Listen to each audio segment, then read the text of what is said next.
I'm Loren Hamel. I'm president of Spectrum Health Lakeland and chief strategy officer for Spectrum Health. And I'd like to thank you folks all for coming and what you do every day to help keep our friends and neighbors well informed and at this point safe and healthy. And thank you so much for joining us. I intend to make a few remarks about the virus and the pandemic that we face, a few remarks about state and federal response, and a few remarks about what we're doing to try to take care of our communities. And then lastly, we'll close with just a reminder of what each one of us can do to make sure we're keeping ourselves safe and those we love safe. So at Spectrum Health, we live by our mission to improve health, inspire hope, and save lives. We do that every day. We particularly do that now. The safety of our friends and neighbors has always been a top priority. By the end of the day, there will be about 175,000 confirmed cases of COVID-19 across the globe, with about 7,000 deaths globally. There are about 3,700 cases in the U.S., 15 confirmed cases in Indiana, and of this morning, 53 confirmed cases in Michigan. There's a lot of information, and as it turns out, a lot of misinformation about COVID-19. Many compare it to the Spanish influenza pandemic of 1918. That comparison is difficult. The world was a very different place. We had no vaccines back then. Most of the numbers that you see, the overall incidence, the case fatality rate, the data about transmissions are just good guesses. A lot of folks compare it to influenza. That is also probably not all that fair a comparison. Unlike influenza, COVID-19 has no vaccine, has no specific treatment. It is a disease that produces more mortality. It is likely more transmissible. It likely will create a significant epidemic across the U.S. Influenza tends to kill children, and fortunately, COVID-19 tends not to kill children. Influenza tends to kill folks quite quickly, and COVID-19, of course, tends to kill folks much more slowly, and that results on a very significant demand for healthcare resources, including spending long periods of time in intensive care units and being on ventilators. So there's some things that are a bit reassuring about COVID-19. It's a bit reassuring that not everybody gets sick, and not everybody that gets sick gets very sick, and children are the least likely to get very sick and the least likely, extremely unlikely, that they'll die. But there's some things about COVID-19 that are, we believe, uniquely alarming. The fact there's no vaccine and no specific treatment. The fact that each infected individual will likely give this away to 2 or 3 people before they recover. Experts are predicting somewhere between 500,000 and 9.6 million cases in the U.S. If that number is accurate, we will run out of hospital beds, we will run out of ICU beds, and we will run out of ventilators and a lot of critical supplies. If those numbers are accurate, the current case fatality rate in the world, which ranges between about 1% and 7%, averages around 4%, if we apply those numbers to those estimates of U.S. cases, we'll have somewhere between 20,000 and 4 million deaths in the United States. So what is the government doing about this? Well, they're doing, I believe, about everything they can. We are in continuous communication with both state and federal officials. As you know, the state of emergencies at the national level, the state of emergency at the states level, both Michigan and Indiana, results in new resources being available and, of course, new rules and regulations. We are committed to do not only everything required by those new regulations, but to do significantly more. I would encourage you, of course, to follow up with the CDC websites, with your state health department's websites, And a very useful site, of course, is the Johns Hopkins site that shows the spread of that outbreak across the world. What are we doing at Spectrum Health Lakeland? So we're taking this unbelievably seriously. We have hundreds of individuals that are 24/7 manning our incident command and are working to make sure we are absolutely as prepared as we possibly can be for that. And that, of course, is to help decrease transmission and to be ready for the care that we know is going to be required for us, and keeping our staff as safe as we possibly can. Spectrum Health Lakeland is the first in the region, in the state, and probably in the country to use chat box plus natural language processing plus artificial intelligence to provide free screening and free triage for anybody, anywhere that is concerned about COVID-19. We are sharing that across the state of Michigan as well. We also are doing free virtual screening, and that tends to be very helpful for concerned individuals. Our chat box is referring appropriate individuals to that free screening. We have screened thousands of individuals. We also are doing everything we can to take care out of the hospitals and out of doctor's office and provide it telephonically, to provide it remotely, to provide it through virtual health care or telehealth visits. Anytime you keep sick people at home, it is safer for everybody else. And so that is a strategy that is going on across Spectrum Health Lakeland that will require, and it's occurring in other places, will require canceling elective cases, including canceling elective surgeries. We'll also rescheduling individuals that intended to come into outpatient sites to provide that care in a more virtual way. We know that everyone is concerned about testing. Testing has been a problem across the country. Testing has been under the control of the federal government. They have sent supplies to the state governments to help provide testing. And everybody knows that the criteria to get those tests are extremely strict, and it takes us markedly too long to get those results back. The system is overloaded. It may take us several days to get those tests back, and that, of course, puts folks at more risk, not knowing whether they're contagious to their loved ones. That will continue for a few more days. Spectrum Health Lakeland will have its own reagents and will be able to do its own testing likely mid-next week.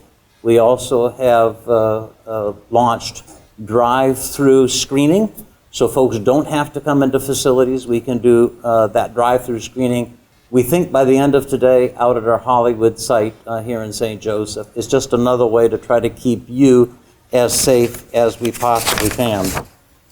There's some things that you can do, and we implore you to take this seriously, not only for yourselves, but your family members, your loved ones, your roommates, your friends, and your neighbors. There's some things that you should and can do every day. Here's some behaviors that we would encourage you to follow. Know the symptoms of COVID-19.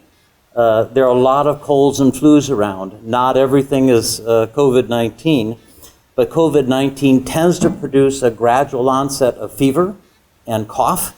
That cough may be dry or productive. It is often associated with shortness of breath and fatigue. It is less commonly associated with runny nose, sore throat, nausea, vomiting, diarrhea, other things that are commonly associated with the flu.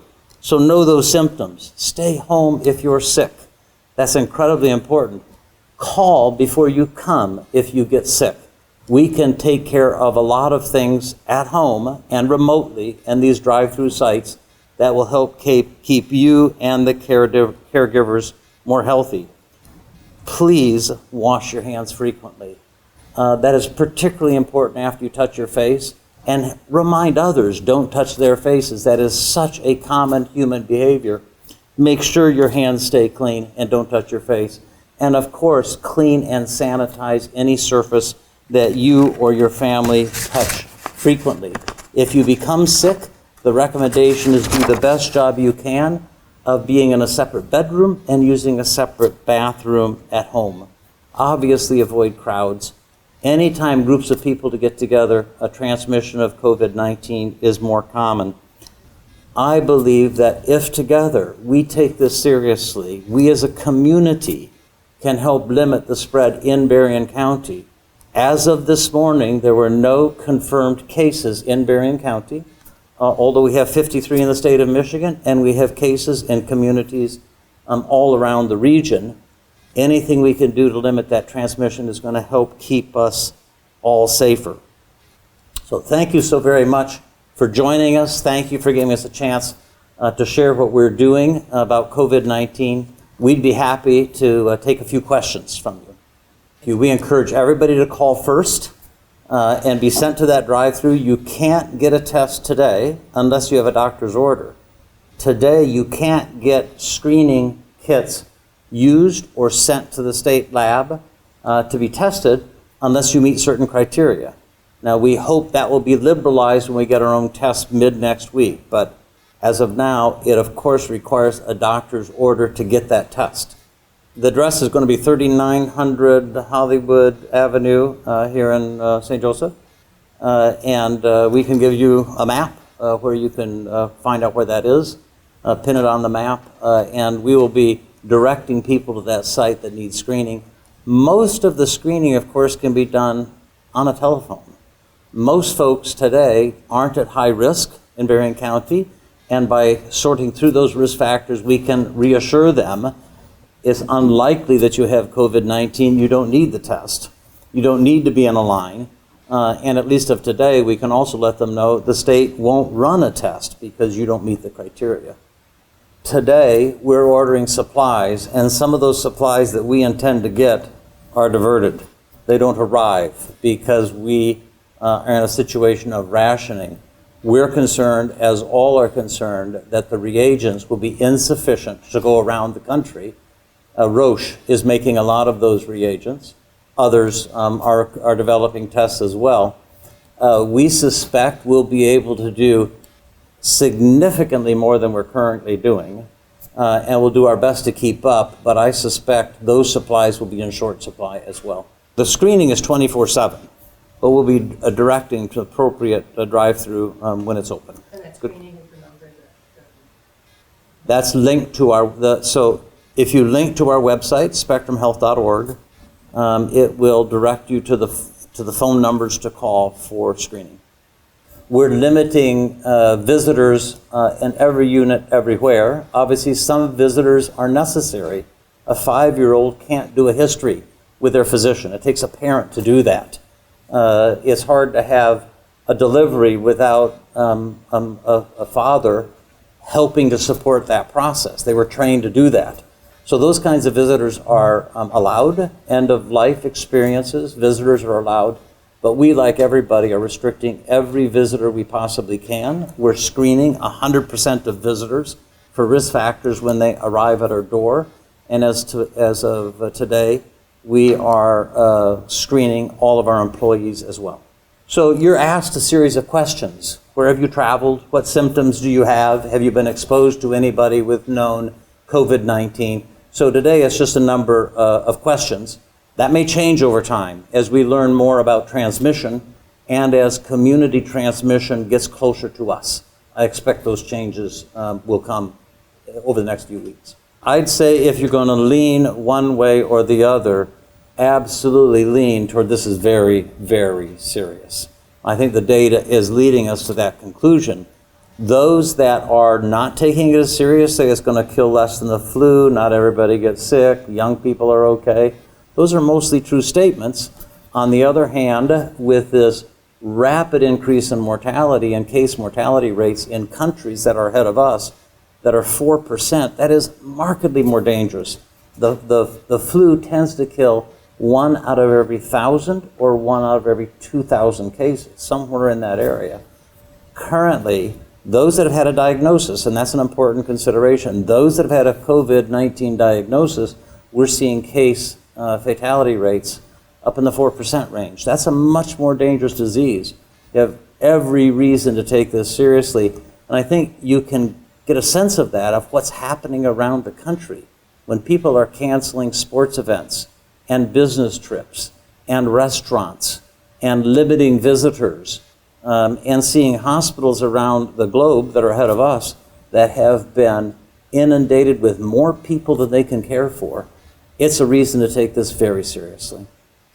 A chat box is an artificial intelligence-like driven device where you talk in natural language, it understands you, asks a series of questions, and based on algorithm, refers you to the appropriate conclusion of that conversation. That conclusion might be, you're at extremely low risk. Call us back if new symptoms occur. It might be, you have some risk. We'd recommend additional screening, and here's how to gain that screening. It might say, you need to go straight to the emergency room. We need to test you. You know, that kind of screening process can be automated, and we can do that with thousands, where you just wouldn't have the ability to do that if it was staffed. And you can save the staff, obviously, to help care for folks on a personal level once that triage has occurred. It makes access to real advice much easier, and it saves the resources, those folks that are answering the phone in person and helping people individually. It saves that resource for the folks that need it most. It's been very helpful. So the isolation techniques in healthcare are not new. Of course, we have folks in isolation every day and do our best to adhere to all those isolation practices to make sure nobody gets sick in the hospital from a hospital-acquired infection. That is uniquely challenging with COVID-19 because that COVID-19 is coming from our community, obviously. And so we have to do everything we can to prevent that transmission as well. We're going to do what everybody else is facing, is take those potential patients and isolate them in an area in the hospital where they're not potentially exposing other patients, cohort them in that area till we prove they have the disease or they don't, and then appropriately care for them. Everybody around the country is trying to cohort patients. Obviously, in Italy, the whole hospitals are now filled with patients, so everybody is exposed to those same germs. We're doing our best to gather the specimens.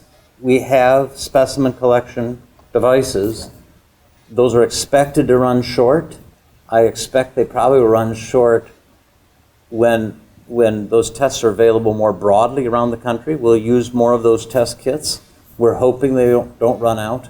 But yes, they'll be able, providing we have the test kit, they'll be able to have the test obtained, the specimen obtained, and hopefully we'll be able to run the tests once those specimens can be tested in-house.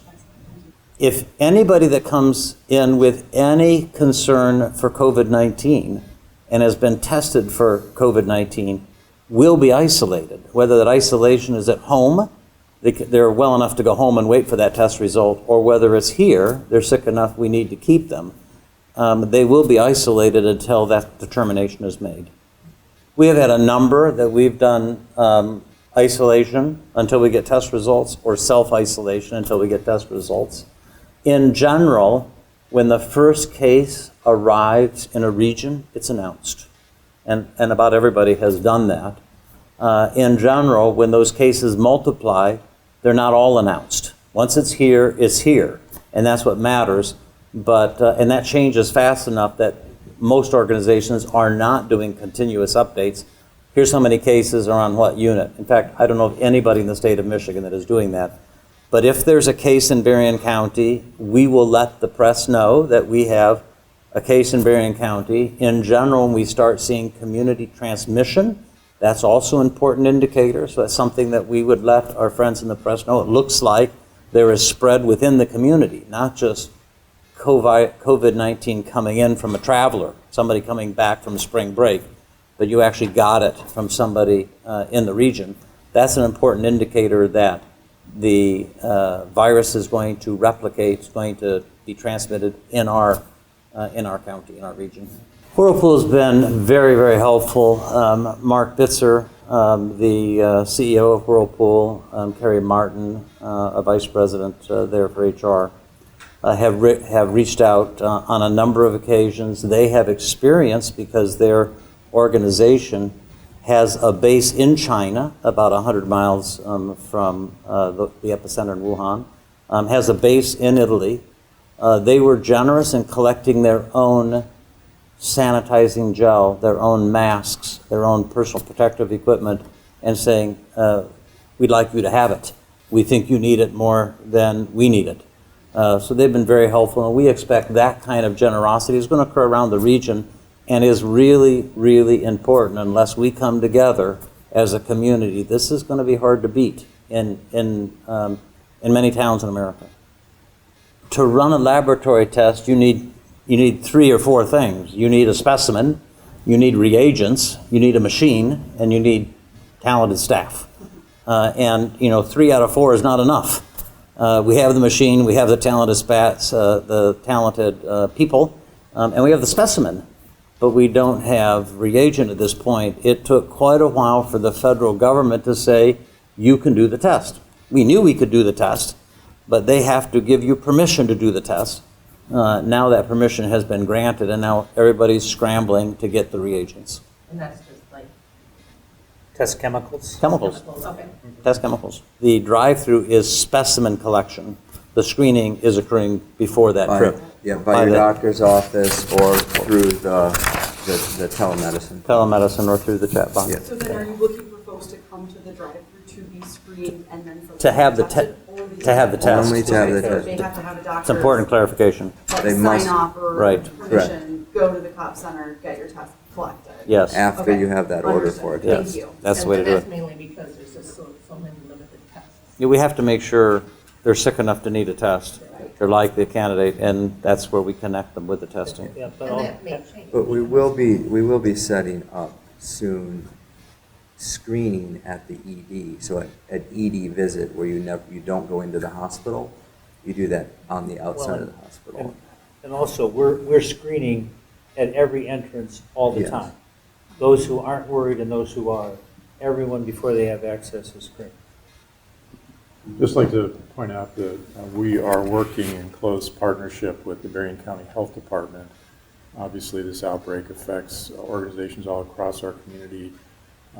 We're on the phone with them almost minute by minute, sometimes of the day, talking about individual situations, and they're helping us with the constraints of testing that we're all facing. So they remain a very important resource for us all as we work through this.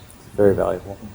So we will collect the specimens here. We will run the tests in Grand Rapids. And we're also running those tests in any commercial lab that will accept them. Those are also hard for a number of reasons. There are air flights necessary to move specimens. Many of those flights are canceled. The commercial labs have way more requests than they have staff and supplies at this point. So, we will look to do tests everywhere that makes sense to do those tests, but we'll also be able to do them ourselves. Right, thanks everybody. All right.